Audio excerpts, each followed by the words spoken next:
বিএনপির লোকজন আমার মায়ের কাছে চাঁদা চাইছে। আমার মা চাঁদা না দেওয়াতে এলাকার মানুষজনকে আমার মায়ের বিরুদ্ধে ক্ষিপ্ত করে মব সৃষ্টি করছে। বিএনপির মহিলা এসে একজন আছে পারুলি নাম, উনি এসে তারপর আমার মায়ের বিরুদ্ধে মামলা দিছে, মিথ্যা মামলা দিছে। জি আসসালামু আলাইকুম, আমার নাম মিথিলা রহমান, আমার মা হচ্ছে মনিকা আক্তার। আমরা এখানে দাবিতে দাঁড়িয়ে আছি। আমাদের বাড়ি রাঙামাটির বাড়ি, ওখানে বিএনপির লোকজন, ওই বাড়িটা আমরা বিক্রি করতে চাইছি। তখন বিএনপির লোকজন আমার মায়ের কাছে চাঁদা চাইছে। আমার মা চাঁদা না দেওয়াতে এলাকার মানুষজনকে আমার মায়ের বিরুদ্ধে ক্ষিপ্ত করে মব সৃষ্টি করছে, ওনারা আমাদেরকে মেরে ফেলবে এই জন্য। পরে আমি 999-এ কল দিয়ে পুলিশ ডেকে আনছি আমাদেরকে সেফটি দেওয়ার জন্য। ওনারা আমাদেরকে তাড়াতাড়ি থানায় নিয়ে গেছে।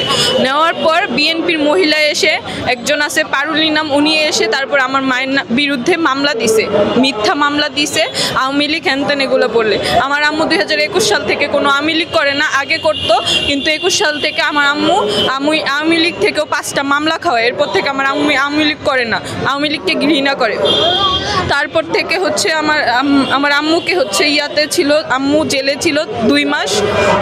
তখন আমি কিছু না করতে পেরে হাইকোর্ট থেকে আম্মুর মামলার হচ্ছে নিছি, জামিন নিছি। নেওয়ার পর আম্মুকে আমি নিয়ে আসছি তাড়াতাড়ি করে, কারণ ওইখানে আমি এই কথাটা শুনছি যে আম্মু যদি আর কিছুক্ষণ থাকতো, ওইখানতে জেল থেকে বের করার পর আম্মু যদি আর কিছুক্ষণ থাকতো, আম্মুকে ওখানে মব সৃষ্টি করে আবার মারধর করা হতো। আমি এবার ইন্টার সেকেন্ড ইয়ারের স্টুডেন্ট, আমার ভাই ক্লাস 5-এ ক্যাডেটে পড়ে। আমাদের পড়াশোনা অনেক নষ্ট হচ্ছে। আমাদের বাড়িটা আমার ফুপি দখল করে বসে আছে। আমার আব্বুকে 9 মাস ধরে জেলে ঢুকাই রাখছে আওয়ামী লীগ বলে, কিন্তু আমার আব্বু কোনো আওয়ামী লীগ করে না। আমাদের এই দাবিতে আমরা আসি যে এভাবে আমাদেরকে কি অবস্থা করে রাখছে, রাস্তায় রাস্তায় আসি।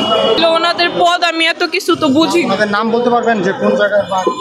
জি রাঙামাটির ওনারা, পারুলি আছে, তারপরে সুজন আছে, সুমন আছে, এরকম অনেকেই আছে। আপনারা কি এখন বাড়িতে থাকেন না? না, আমরা বাড়িতে থাকতে পারতেছি না, যে রাস্তায় রাস্তায় ঘুরতেছি। ওই জায়গায় মামলা দিতে গেছি থানায়, ওনারা বলছে কি যে আমরা তো এখন এই মামলা নিতে পারবো না, কারণ আমরা যদি তোমাদের কোনো মামলা নেই, আমাদের এটার উপর প্রেশার পড়বে।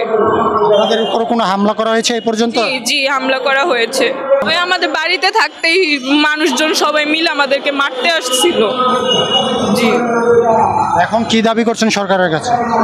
সরকারের কাছে দাবি করছি যে আমাদের সুরক্ষা দেওয়ার জন্য, আর আমাদের বাড়িটা আমাদেরকে ফিরিয়ে দেওয়ার জন্য। আর যেসব বিএনপির লোকরা আমার আম্মুকে মিথ্যা মামলা দিয়ে জেলে ঢুকাই রাখছে, ওনাদের পদত্যাগ করার জন্য।